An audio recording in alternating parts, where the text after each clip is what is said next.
آئین میں 26ویں ترمیم کے حوالے سے یہاں پر جو مذاکرات ہوئے اور جو حتمی بل پر اتفاق رائے ہوا، مرکزی مجلس شورا نے اس پر اطمینان کا اظہار کیا۔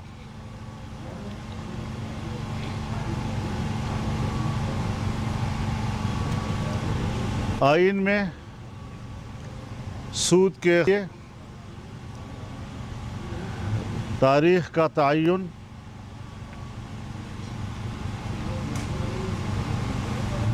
شریعت کورٹ، فیڈرل شریعت کورٹ کو مضبوط بنانا، ان کی اختیارات میں اضافہ کرنا اور اس کو حقیقی معنوں میں ایک عدالت تسلیم کرانا، اس کے ساتھ ہی اسلامی نظریاتی کونسل کی سفارشات پیش ہو جانے کے ساتھ ساتھ پارلیمنٹ میں اس پر بحث کرنا آئینی طور پر لازم قرار دیا گیا ہے۔ جمعیت علماء اسلام کی مرکزی مجلس شورا نے اس پر خراج تحسین پیش کیا ہے اور قوم کو مبارکباد۔ دینی مدارس کے حوالے سے ان کی رجسٹریشن اور بینک اکاؤنٹس کا جو ایکٹ پاس کیا گیا ہے، اسے بھی مرکزی مجلس شورا نے ایک مستحسن اقدام قرار دیا اور پورے ملک میں دینی مدارس نے اس پر اطمینان کا اظہار کیا ہے۔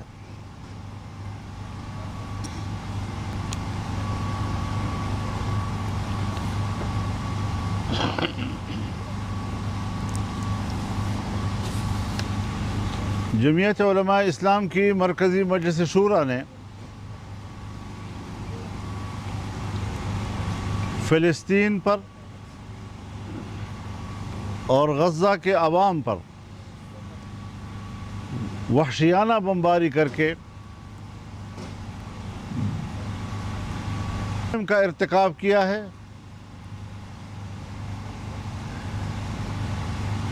جمعیت علماء اسلام اس کو انسانیت کش اقدام قرار دیتی ہے۔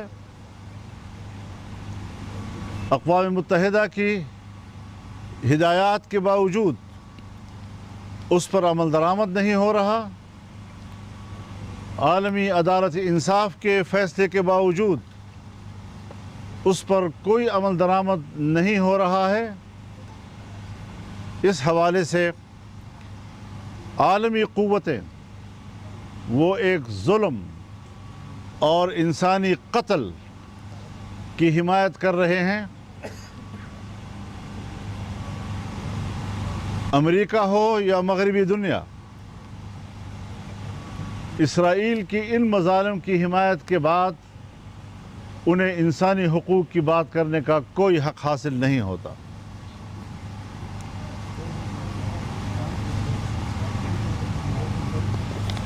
ہم اپنے عوام سے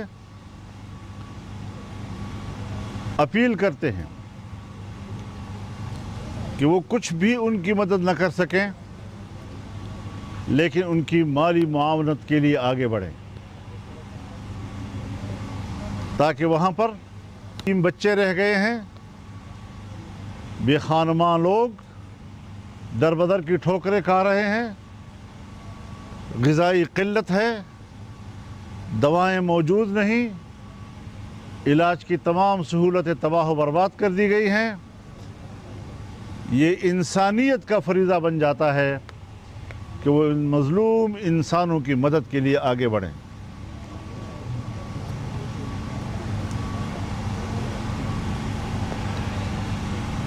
حکومت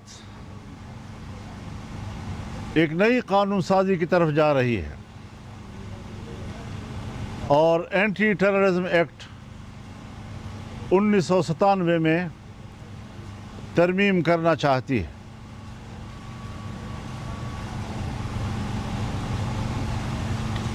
ایک بار پھر ہمارے دفاعی ادارے کو وہ اختیار دیے جا رہے ہیں کہ پیشہ ورانہ ذمہ داریوں سے اس کا کوئی تعلق نہیں ہے۔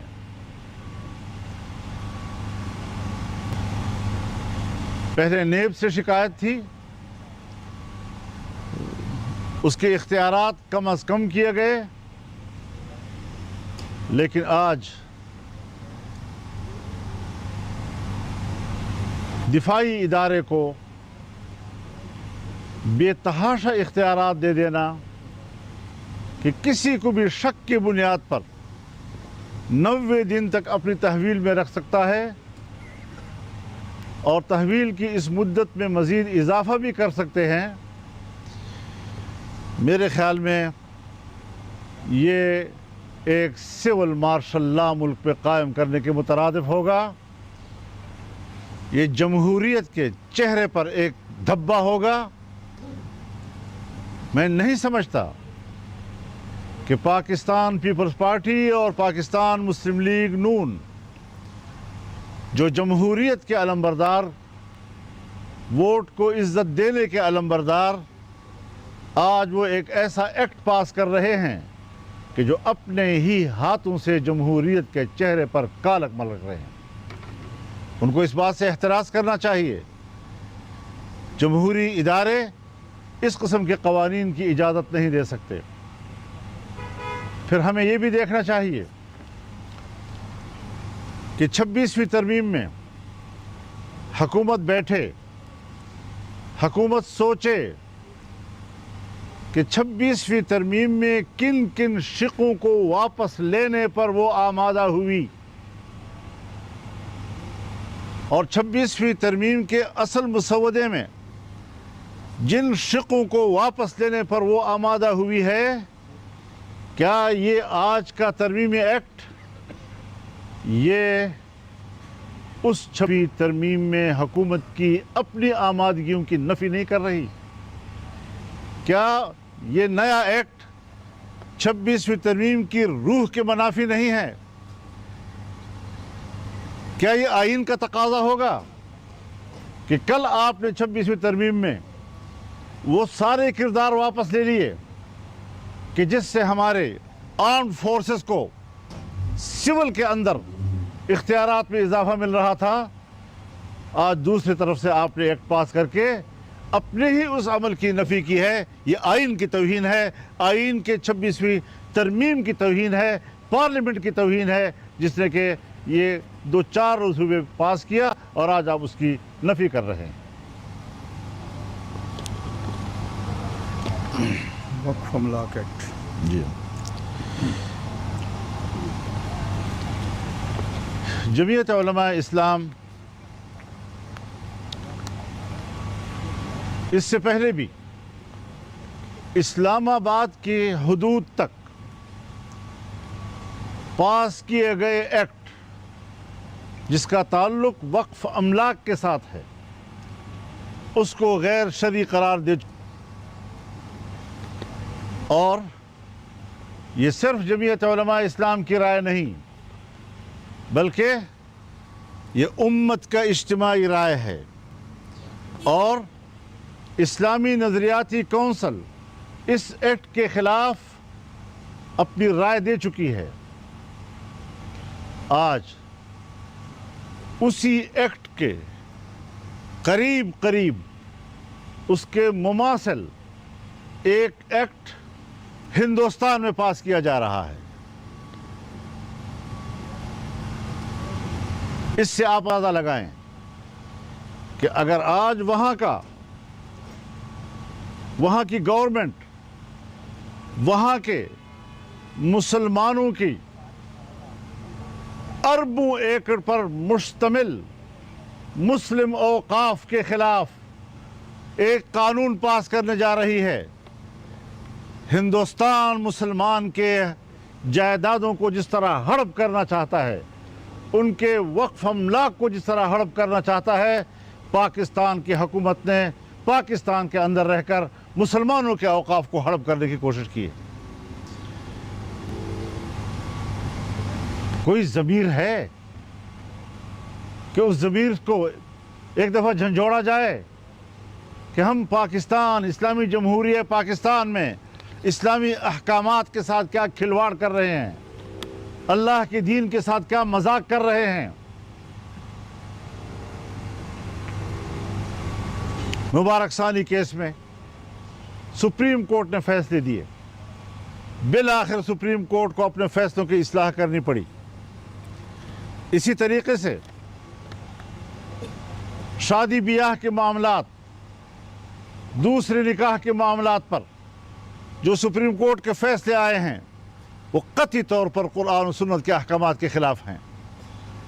मैंने अपनी आइली ज़िंदगी में न सुप्रीम कोर्ट से पूछना है, न मैंने हुकूमत से पूछना है, मैंने अल्लाह के हुक्म के तहत करना है। मैंने अल्लाह से पूछना है और अल्लाह ही के सामने जवाब दूँ। मैं ऐलान करता हूँ कि मैं किसी सुप्रीम कोर्ट के ऐसे गैर शरई फैसले और हुकूमत की तरफ से पास किए गए गैर इस्लामी कानून का पाबंद नहीं होगा। आइन कहता है कि हर कानून कुरान और सुन्नत के मुताबिक होगा। कोर्ट पाबंद है कि वो कुरान और सुन्नत के ताबिक फैसले देगी। ऐसे फैसलों को हम तस्लीम नहीं कर सकते। हम इसके खिलाफ जाएंगे, दोबारा कोर्ट पे अपना मुकदमा लेकर हम जाएंगे। हम जमहूरी लोग हैं, आइन और कानून के दायरे में लड़ेंगे और यहाँ पर इस्लामी अक़दार को सरबुलंद करेंगे। इस्लामी अक़दार और अहकामात को इंसानी हुकूक़ के मुनाफी करार देना किसी मुल्हिद का किरदार हो सकता है, किसी अल्लाह के सच्चे बंदे का किरदार नहीं हो सकता। हम कभी भी दिफाई पोजीशन पर आकर इस्लाम की जंग नहीं लड़ेंगे। हम वाज़ेह तौर पर कहना चाहते हैं कि हम इस मुल्क में जारहाना अंदाज के साथ अल्लाह के दीन की जंग लड़ेंगे। हम आगे बढ़ेंगे इंशाअल्लाह, और इस हवाले से हम अवाम में भी जाएंगे। हम अवाम में बेदारी पैदा करेंगे। हम अवाम के अंदर एक शऊर बेदार करेंगे कि आपके मुल्क के अंदर अल्लाह के दीन के साथ कोई खिलवाड़ न कर सके, चाहे वो हमारी असम्बलियाँ हों, चाहे वो हमारे हुक्मरान हों, या चाहे वो हमारी अदालतें हों। सक्खर और पेशावर अवामी असम्बली।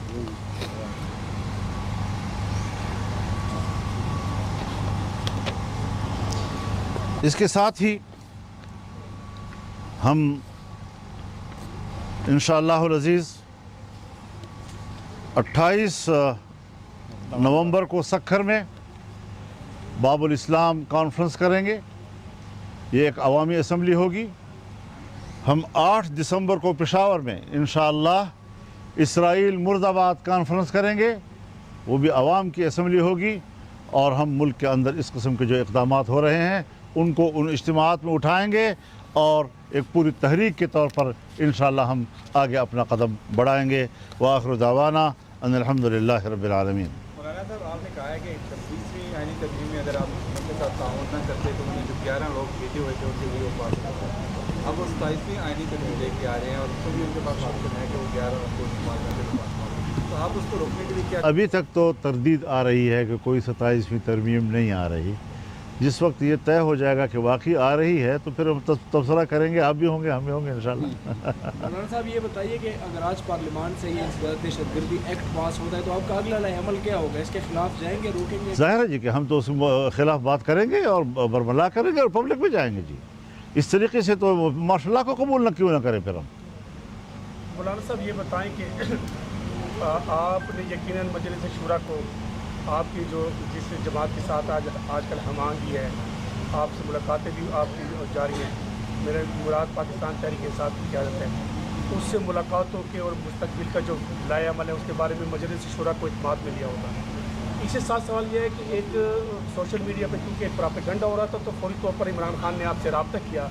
इमरान खान ने आपको पैगाम भेजा PTI की 2 आला शख्सियात के ज़रिए और आपसे रब्ता किया गया। तो तो क्या इमरान खान के ये राब्ते और आपके साथ कुर्बत, क्या वो आपके साथ मिलकर कोई लायामल बनाना चाहते हैं मुस्तक़बिल में, और क्या आपकी भी इसी तरह पैगाम रसानी होती है इमरान खान के साथ? शुक्रिया। आपके सवाल को ज़रा थोड़ा सा नज़रअंदाज करके, माफ़ी चाहता हूँ, आपके सवाल को नज़रअंदाज करके मैं ये बात कहना चाहूँगा कि यकीनन हम इस ज़रूरत को महसूस करते हैं कि जमीयत उलमा इस्लाम जब अपोजिशन की जमात है और पाकिस्तान तहरीक इंसाफ भी अपोजिशन की जमात है, तो कोई पार्टी असम्बली के अंदर रहते हुए दो अपोजिशन नहीं किया करती। अब अगर इस माहौल से हम फ़ायदा उठा सकते हैं, ताल्लुकात के अंदर जो तलखी थी उस तलखियों को हम दूर कर सकते हैं, बेहतर माहौल हम पैदा कर सकते हैं, तो हम इससे वो फ़ायदा क्यों नहीं उठाएंगे। इख्तलाफ पीपल्स पार्टी से भी है, इख्तलाफ मुस्लिम लीग से भी है, इख्तलाफ MQM से भी है, इख्तलाफ नेशनल पार्टी से भी है, लेकिन ताल्लुकात भी हैं, तलखियाँ नहीं हैं। हम तहरीक इंसाफ के साथ इख्तलाफ के बावजूद अगर तलखियों का ख़ात्मा करके एक नॉर्मल किस्म का जो ताल्लुक़ सियासी जमातों का आपस में होता है वहाँ पर ले आते हैं, तो ये मेरे ख़्याल में पाकिस्तान की सियासत में एक मुस्बत तब्दीली कहलाएगी। मौलाना साहब ये बताइएगा कि ये जो एक्ट इंसदाद दहशतगर्दी वाला पास होने जा रहा है, क्या ये उस पहले मसवदे में था जिसको रोका गया, उसमें ख़त्म किया गया? ये पीछे उसका मफ़हूम वहाँ था। अब अगर मफ़हूम वहाँ से निकाल दिया और ख़ुद उन्होंने आमादगी ज़ाहिर की, तो क्या उस अपने आमादगी की नफ़ी नहीं कर रहे हैं? और साहब ये बताइएगा कि अब चूँकि अभी तक हुकूमत की तरफ से वाज़ेह इशारा नहीं मिला 27 की आईनी तरमीम का, लेकिन इस पर काम भी हो रहा है किसी न किसी लेवल। अगर ऐसी नौबत आई तो क्या आप फिर भी हुकूमत की मुखातबत करेंगे इस तरमीम में, या दोबारा फिर साथ दे सकते भाई हम हैं? क्या आप किसी भी स्टेज पे इस हुकूमत के साथ जा सकती हैं? देखिए, अगर तो एक एहतमाल की बात है, जब आप अगर लगाते हैं अपने सवाल में सवाल अगर नहीं तो वो एक एहतमाल की बात होती है, तो एहतमाल पर तो जवाबात नहीं दिए जाते, तो थोड़ा सा हक़ाइक़ की तरफ आ जाएंगे। हज़रत ये बताएं कि जो तरमीम पहले लाई जा रही थी उसमें तो बड़ी खौफनाक किस्म की चीज़ें थी, जिस पे हम आपको अप्रिशिएट भी करते हैं कि आपने उसका रास्ता रोका है। लेकिन सर, एक जो अभी इस तरमीम के अंदर एक बात जो है कि इसमें कोई शुबा नहीं है कि जजेस के तकर्रर के वक्त तो उन्हें जो है इंतहाई जो आला मेयार की कसौटी उस पर रखना चाहिए, लेकिन जज की कुर्सी पर बैठने के बाद किसी के ऊपर ना तो खौफ का साया होना, ना ही कोई लालच होना चाहिए। तो अब जो सीनियर 3 जजेस की तैनाती का इख्तियार, चीफ का इख्तियार हुकूमत के पास है, तो क्या सीनियर जजेस हुकूमत से की तरफ नहीं देखेंगे फैसले करते हुए? क्योंकि मुतअद्दिद केसेस में हुकूमत या तो फ्रीक होती है या उसमें मुजरिम के तौर पे खड़ी होती है। मेरे ख्याल में देखिए, ये तो एक हमारे एक हम खुद बनाया हुआ एक माहौल है। क्या आर्मी चीफ का तयन प्राइम मिनिस्टर नहीं करता? हाई कोर्ट में भी है। तो फिर वो प्राइम मिनिस्टर को देखता रहता है जी। वो जिस प्राइम मिनिस्टर ने जिसको आर्मी चीफ बनाया उसी को उन्होंने तिया पांचा कर दिया जी। तो मेरे ख्याल में एक सिस्टम होना चाहिए, जिस सिस्टम के तहत माजी में अदलिया एक ऐसी जगह पर पहुंच गई थी कि जिससे बाकायदा पार्लियामान की जो खुद मुख्तारी थी और उसकी जो बारादस्ती थी और सुपरमेसी थी, वो जब बुरी तरह मुतासर हो रही थी, तो कहीं ना कहीं तो कोई रास्ता निकालना होगा। अब जो रास्ता भी आप निकालेंगे, कोई ना कोई एक पहलू से उस पर एक सवाल तो मुरतब हो सकता है। तो इसमें मजबूरी तौर पर उसूल देखना चाहिए। कोई भी हुकूमत आएगी तो हर हुकूमत को इख्तियार हासिल होगा, कोई ये मौजूदा हुकूमत का इख्तियार तो नहीं है। मुसलसल नशिस्तें मुख्तलिफ आपके यहाँ, और 26 की आईनी तरमीम में आपने कहा जो जहर था सांप का और दांत भी निकाल दिए, यकीनन वो PTI का भी उन्होंने शुक्रिया भी अदा किया हर फोरम पे।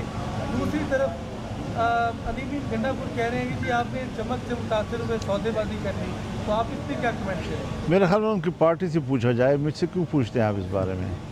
उनके अपनी पार्टी से अगर पूछ लिया जाए उनके बयान के बारे में तो ज़्यादा बेहतर होगा, बजाय इसके कि आप मुझसे उसका सवाल करें। मैं पार्टी से रिलेटेड हूँ, अफराद से नहीं हूँ जी। तो पार्टी ने जो बात मेरे साथ ये की हैं, तो वो मेरे ख्याल में मुतमईन हैं और वो बड़े अच्छे माहौल में हुई हैं। अगर उनकी पार्टी का कोई फ़र्द अपनी पार्टी ही के ख़िलाफ़ कोई ऐसी बात करता है तो उनकी पार्टी से सवाल करना है, वो उनसे पूछे। मैं तो उस पर तबसरा नहीं करूँगा जी। मौलाना साहब जैसे भी ले लें एक सवाल। हुकूमत PIA को बेच रही है उन्हें बुरे, पहले भी PTCL भी की है, पैसे नहीं मिले, इसके बारे में आप क्या कहते हैं? वो तो अगर बस में चले पूरा मुल्क ही बेच दें जी क्योंकि लोगों को क्या खिलाएंगे पिलाएंगे आप जी। तो ये जो निष्कारी का निज़ाम है हज़रत, निष्कारी का निज़ाम भी एक दुनिया भर में एक पॉलिसी है, कोई ये नहीं है कि सिर्फ हम पाकिस्तान में ऐसा कर रहे हैं, पूरी दुनिया में इसका निज़ाम चलता है। इदारे नेशनलाइज भी होते हैं, इदारे प्राइवेटाइज भी होते हैं, और ये दो अलग अलग तस्वुरात हैं। किसी ज़माने में जब भुट्टो साहब तहरीक चला रहे थे अयूब खान के ज़माने में, तो नेशनलाइजेशन जो है उसका प्रचार हो रहा था, और जब उनकी हुकूमत आई तो उन्होंने तमाम इदारों को नेशनलाइज कर भी दिया, लेकिन फिर उन्हीं की पार्टी थी 88 में कि वो प्राइवेटाइज कर रही थी। तो दुनिया में सारे निज़ाम जो है वो चलते रहते हैं हालात के ज़रूरत के मौलाना तहत। साहब पूरे मुल्क में और ख़ुसूसन खैबर पख्तूनख्वा बलूचिस्तान में हालात आपके सामने है, जो सिक्योरिटी वहाँ पर मसला बना हुआ है। ये जो AD चीफ और चीफ सर्विसेज चीफ की मुद्दत मुलाजमत में तोसी है 3 साल से 5 साल, क्या आप पर उम्मीद है कि ये जो हालात है, जिस तरह की दहशतगर्दी है, ये सब कुछ उसके बाद ठीक हो जाएगा? और दूसरा, बुशरा बीबी जो कि साबिक़ वज़ीर-ए-आज़म इमरान खान की वाइफ है, उसने आज अदालत में रोई है, तो उसने ये भी कहा है कि बानी PTI और उसको नाइंसाफ़ी पर मबनी सज़ा दी गई है। इस पर आपका मौक़िफ़ क्या है, और क्या इमरान खान को जल्द से जल्द रिहा कर देना चाहिए? आप ये मुतालबा करेंगे? देखिए, जहाँ तक आपका सवाल है आर्मी चीफ़ के हवाले से, मैं उसको दो हिस्सों में तकसीम करूँगा। पहली बात यह है कि आर्मी चीफ़ की मुद्दत मुलाजमत में इजाफ़ा करना, एक्सटेंशन देना, ये इंतज़ामी मामलात होते हैं, ये हर हुकूमत में दिए गए हैं। गो कि मैं ज़ाती तौर पर इसके हक़ में नहीं हूँ, हर हुकूमत अपने इख्तियार के तहत एक फ़ैसला कर सकती है। ये कोई ऐसी बात नहीं है, एक नहीं होगा तो दूसरा आएगा, दूसरा नहीं होगा तो तीसरा आएगा। हमारे लिए तो वो भी जर्नल, वो भी जर्नल, वो भी जर्नल। लेकिन बात बुनियादी ये है कि अपने इख्तियारात में इस कदर इजाफ़ा करना और उसके लिए हुकूमत को प्रेशराइज़ करना कि आप ये कानून पास करें, यहाँ तक कि नज़र आए कि जैसे मुल्क माशाल्लाह लग रहा है, तो जिस पर शक हो जाए उसको तो आप फ़ौरन गिरफ़्तार करें। वो तो घर में बैठा हुआ है, वो तो अपनी बैठक में बैठा हुआ है, आपने उसको उठा लिया, 90 दिन आपकी गिरफ्त पर रहेगा। हालात ख़राब हैं, इसका माने हालात ख़राब हैं, इसका माने कि मेरे इख्तियार में इजाफ़ा करो और इजाफ़ा करो।